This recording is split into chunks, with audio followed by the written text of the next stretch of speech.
from the home of the Big Blue Nation, this is BBN Gameday, presented by Central Bank.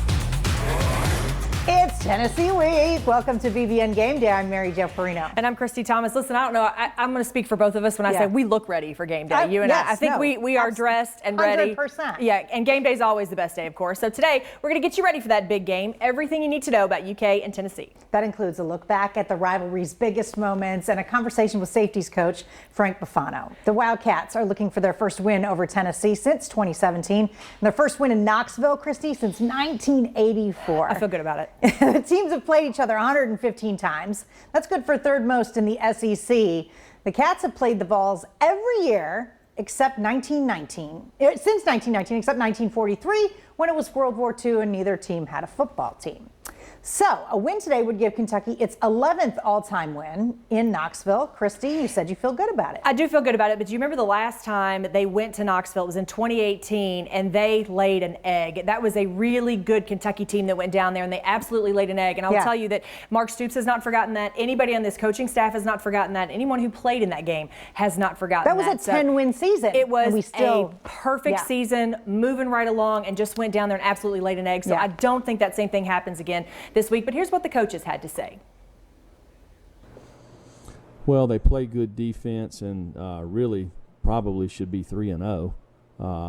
If you look at them, I mean, they lost a tough one against Ole Miss, and I think we all saw what happened down at Auburn, you know, the play that was reviewed there, but very easily could be 3-0.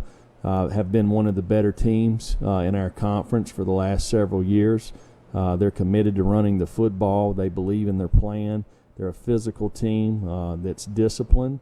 They play well together. So it'll be a tremendous challenge for us. Very good team, a team that seems to be more physical. Each year Jeremy's there, and the way they're recruiting, the way they're coaching, they're getting better at each level. And again, they're an improved football team, so we're looking forward to the challenge. All right, speaking of recruiting, let's take a look at how these teams stack up according to 24/7 Sports. And we're looking at stars here. So Tennessee's got five stars. Says we've got 0. I might throw Justin Rogers up in there. Oh, absolutely. But yeah, look how they've recruited very similarly over the last few years. Both teams are physical programs, and so now that they've both done it kind of the same way, Christi. Yeah, it's all about recruit and develop and who has been undervalued. And we saw guys like Josh Allen, Benny Snell. They were on, you know, when you look at this year's team, Quentin Bohanna, Boogie Watson, all these guys are coming here knowing that they're going to be developed. It doesn't matter if you're a 3-star recruit. And I can tell you this coaching staff doesn't matter. What they care about is what they see and then how that translates into their program and how they can develop these guys. So for Tennessee, 4 of those 5 stars are on their offensive line. And Kentucky has the Big Blue Wall. Well, Tennessee, I don't know. They have the Tennessee Valley Authority. It's a little hokey for me. Yeah, I got to be honest. Yeah, the real TVA is like, I think, a song by Alabama. Oh, yeah. But right. It's a power source for electricity in East Tennessee. So it's kind of their way of saying their offensive line powers the offense.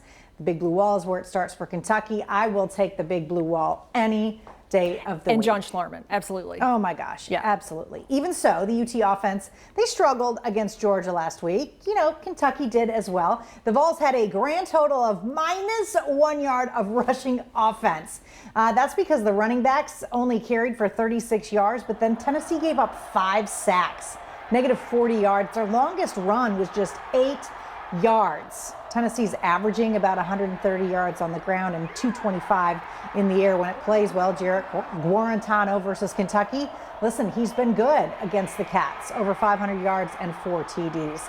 Meanwhile, Kentucky's offense, can they be unpredictable? Let's take a look at the breakdown, rushing versus receivers through Kentucky's first 3 games. And you can see the differences game by game, Christi. We've had a different leading rusher every week. Well, and that's been okay, right? I mean, for Kentucky, when you've got a stable of running backs like that, what they know, what every team that comes in to play Kentucky is going to know is that this team wants to put the ball on the ground. They didn't do that enough against Mississippi State, and really didn't do it right out of the gate enough against Mississippi State. So we don't know which way the Cats are going to go today, but it's clear that they've got several guys that can hurt you, as evident by, to your point, everybody being having a different rusher every single game, and I'm okay with that. I mean, I'm okay with the whole idea that that you don't know who it's going to be. It's a three-headed monster. Cavassier Smoke was injured, but you've got young guys, Travis Tisdale, that can step right in and get the job done. John McClain might see some time this afternoon too. Meanwhile, in the air, it's just the opposite. Josh Ali has led the team every week. He's had the most catches, the most yards.